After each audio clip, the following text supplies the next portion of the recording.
What's going on, everybody? I'm Jackson Fuller, and this is the StarNewsVarsity Weekly Rundown, where I just take you through what happened in the previous week of local high school sports here in the Wilmington area and get you set for what's coming ahead that I'm really looking forward to. Let's start football. Really interesting kind of week of football where we had three local teams pull off really narrow victories. New Hanover went up to Northside Jacksonville and got a 28-21 win over the Monarchs, who are looking like they're going to be a pretty impressive team in the 3A region. So that's a pretty good win early in the season for New Hanover. They really established their running game, and Mekhi Stanley had a big night.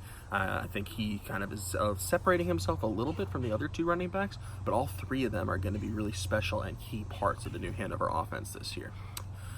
West Brunswick, they went west and pulled off a 16-14 victory over Cary. That Trojans defense continues to be elite. First time they've given up points all year. They gave up 2 touchdowns, but still, if West Brunswick can give up 14 points a game, and I think if their offense can get to that 17-21 mark, that's going to be a recipe for success all season.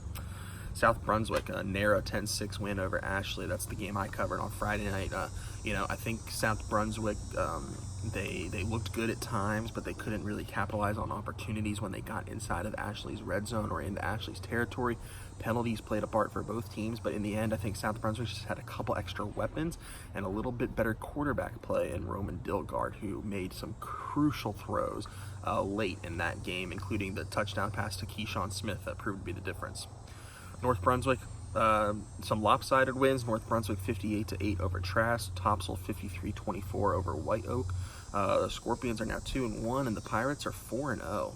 Topsail undefeated for the second straight year before going into MEC play. They'll have a bye before hosting Laney to open up conference season.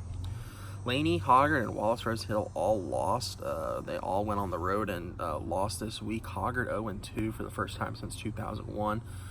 The Vikings have gotten beat up pretty good in their first 2 games, but they're injured and played really two tough games to open the season. Wallace Rose Hill lost to Havelock. That's a surprise, kind of, where you look at how Havelock has played before that game this season, but their defense is apparently still very solid, and they held the Bulldogs in check. Havelock's still a really talented 3A school, so no shame for Wallace Rose Hill. Their schedule will continue to be difficult with games against Northside Jacksonville and Wake Forest left in the non-conference schedule. Let's go outside of football now. Gotta mention Reagan Creasy, Laney girls golfer. She won 2 MEC matches this weekend, beating her teammate Grace Holcomb in both of them by very narrow scores. I believe the first match was maybe a 2-shot win, and the second match was a 1-shot win. Either way, very, very close. Reagan got the best of Grace, but Laney as a team won. Going to be really fascinating to watch those two kind of battle it out for the individual champion all season. Ashley's Libby Tran might have a say, but after winning the first match of the year. But I think really when it comes down to it, it's going to be between Reagan and Grace who's going to be the MEC golf's individual champion this year. Laney looks destined to repeat as the team champion yet again. Volleyball, Ashley 3, Topsail 1 on Thursday, which was a really fun game to watch. I was up there in Hampstead on Thursday night. The Screaming Eagles got a 2-0 lead early on, and then Topsail kind of cruised in the third set, and it looked like they might cruise in the fourth set before Ashley kind of started changing it up, and their passing got better. Trinity Rosales got more involved, and Ashley pulled out the fourth set 26-24 to win. Really impressed with Ava Toppin, a sophomore middle hitter who rotates with Emily Crescenzi for Ashley. Ava led Ashley in kills on Thursday, and she has really improved her game this year, and that gives them some added depth that maybe they didn't have in the middle last year, where Ava played as a freshman on varsity, but wasn't necessarily the attacker that she is now. Hoggard volleyball, 4-0 this week. The Vikings came into the week 1-5. They won 4 games. They're back to 500. And 2 impressive 5-set wins on Saturday in a tri-match hosting D.H. Conley and Coastal Christian. D.H. Conley was undefeated coming into the Saturday, no longer. Hoggard got the best of them. Coastal Christian swept the Vikings the last time those two teams played. Flipped the script, Hoggard with a 5-set victory over a very talented Coastal Christian team. Martin Main Rangel and Ayla Johnson seem to be getting the Hoggard act together, and you always know Hoggard's going to have a say in the Mid-Eastern Conference and make a little 2-3 round run in the playoffs. So here come the Vikings. They're going to play Ashley not this Monday but next Monday, which in what is the always the main event for Mid-Eastern Conference volleyball over the past few years. And that's kind of it about looking back. Let's take a look forward, what's to come.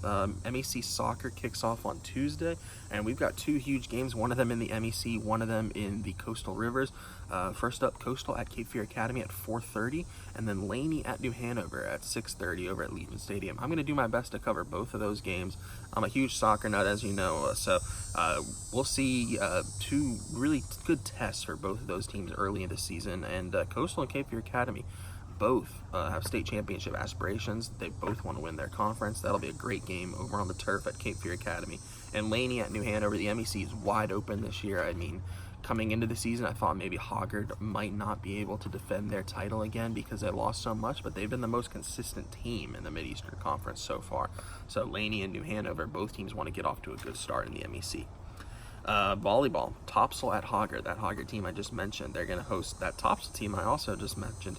And the Pirates, you know, they looked good against Ashley. Can they maybe beat the Vikings and be the second best team in the MEC this year? Maybe. Gia Marinelli and Julia Sullivan have been great so far this year. But at Hoggard, a Vikings team that seems to be getting better and better now as the season rolls along. Tough ask for the Pirates.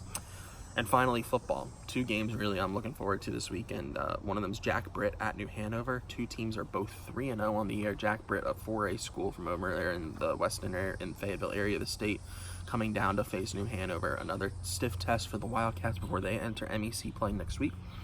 And Hoggard, 0-2, hosting Purnell Sweat, 0-3. 2 teams that are definitely more talented than their record shows. But they both haven't won a game. Both are going to be desperate to get a win before conference play starts. Hoggard, you know, getting blown out in the first 2 weeks, they need to get some positive momentum rolling, even with all these injuries that they've been suffering to start the year. The Vikings, not a must-win game, never a must-win non-conference game this early in the season, but they're really desperate to get some positive momentum and vibes going this season, and they'll try to do that at home against Purnell Sweat. That's it for the week in review. I appreciate you guys watching. As always, StarNewsVarsity.com. That's where all the articles are. Facebook.com/StarNewsVarsity. That's where you can see us kind of posting all the articles and some Facebook Lives and videos. And my Twitter account at StarNewsVarsity, where you can kind of get Twitter updates, see the stories, and maybe even get some Miami sports talk if that's your cup of tea. So, as always, thank you for watching. Hope everyone had a wonderful weekend, enjoys their Sunday without the Panthers, and let's see what this week brings in local high school sports.